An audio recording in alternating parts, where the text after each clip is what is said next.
The Hiligaynon particle GANI. The Hiligaynon particle GANI is used to emphasize, confirm, or add context to statements similar to saying indeed, so, or really in English. The following are its uses. So the first one is that it is used to add emphasis, reinforcing that something is true or significant. The second one is to confirm or validate a statement or situation, similar to saying, yes, that's right, or that's correct. It is also used to express surprise or realization about something, similar to saying, oh, or I see, in English. And the fourth one is to provide context or explanation, similar to so or therefore in English. And the last one is that it can be used to connect related statements or ideas, showing a cause and effect relationship.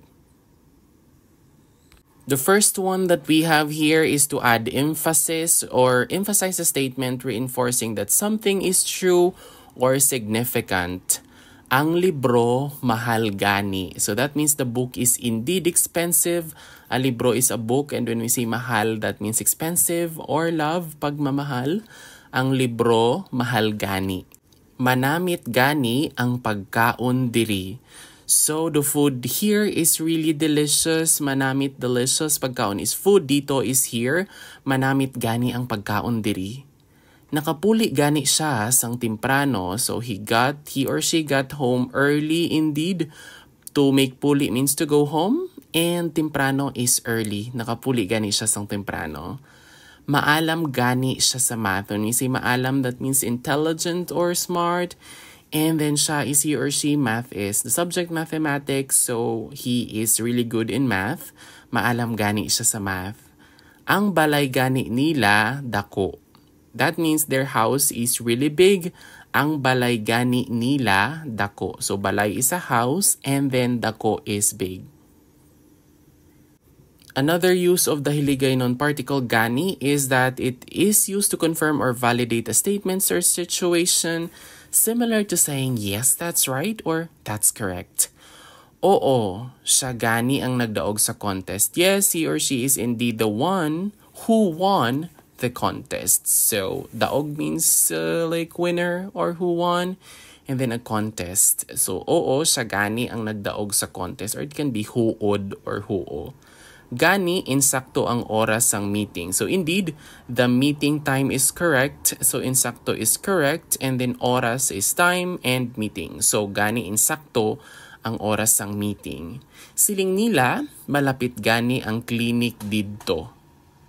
So they said that the clinic is indeed nearby. Siling nila, like they said, malapit is near and clinic dito is like there. Siling nila, malapit gani ang clinic dito.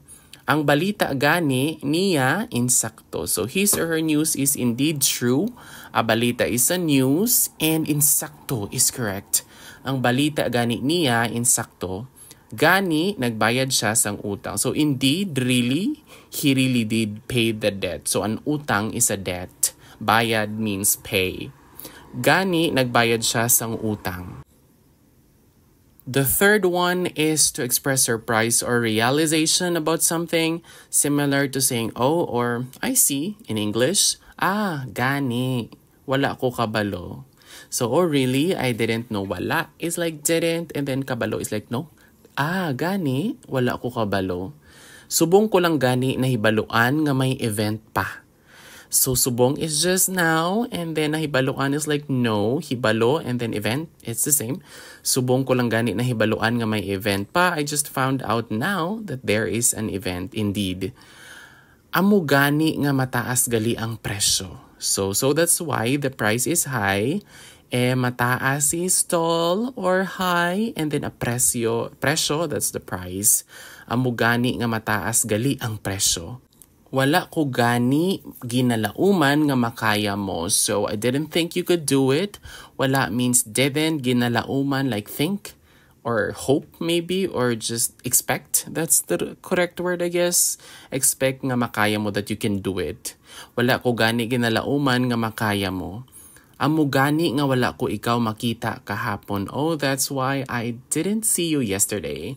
Kita means like to see. Kahapon is yesterday. Wala ko ikaw makita. I didn't see you yesterday. Another use of the Hiligaynon word GANI is that it is used to provide additional context or explanation, similar to so or therefore in English, na late ako, gani kinahanglan ko magdali. So I was late. Gani is like I need to, it's a must. Kung magdali is like to hurry, dali, hurry. Nalita ko, gani kinahanglan ko magdali. May bagyo, gani na-cancel ang klase. So there is a storm or a typhoon. So the classes were canceled. A bagyo is a storm. And then na-cancel ang klase. So klase is class. May bagyo, gani na-cancel ang klase. Nagutom siya, gani nagbakal siya sang pagkaon. So he or she was hungry, gutom. So he or she bought food. Bakal means to buy and then pagkaon is the food. Nagutom siya, gani nagbakal siya sang pagkaon. Nagtuon ako sang maayo, gani nagtaas ang grado ko. Tuon means to study, maayo is hard or really. And then nagtaas is like increase, ang grado is grade. So nagtuon ako sang maayo, gani nagtaas ang grado ko. Wala sang tawo sa balay, gani malinong ang palibot. So a tawo is a person and then a balay is a house. Wala sang tawo sa balay means there's no one at home. Gani, the surroundings are quiet. Malinong is quiet and palibot is the surrounding. Wala sang tawo sa balay, gani malinong ang palibot. The last one is that it is used to connect related statements or ideas, showing cause and effect relationship. Mahilig siya sa sports, gani naghampang siya sang basketball. Mahilig likes, so he or she likes sports, so he or she plays basketball. Hampang is to play, so yep, he likes sports, he or she likes sports, so he or she plays basketball because siya is gender neutral. It's either a he or a she. Nagtanom sila sang utan, they planted or they grew vegetables. Utan is vegetable, tanom is plant. Gani may kaugalingon sila nga hardin, so they have their own garden or hardin. Kaugalingon is on and then a hardin is a garden. Nagtanom sila sang utan, gani may kaugalingon sila nga hardin. Nagtrabaho siya sang maayo, he or she worked hard or well. Gani nakakuha siya sang promotion, kuha is to receive or get, so he or she worked hard, so he or she got a promotion. Nagtrabaho siya sang maayo, gani nakakuha siya sang promotion. Mahina ang signal, gani hindi ako katawag. Mahina means weak or slow, kinda. So signal, and then gani hindi is not, and then atawag is a call, so I cannot call. Mahina ang signal, gani hindi ako makatawag. Ang bata na kapoy, a bata is a child or a kid, and then tired is kapoy. Ang bata na kapoy, gani nagtulog siya sang temprano. Tulog means to sleep, temprano is early, so he or she did go to bed early. Ang bata na kapoy, gani nagtulog siya sang temprano. And that is all about the Hiligaynon particle gani. Madamo gid nga salamat as always for watching this video. See you in the next one.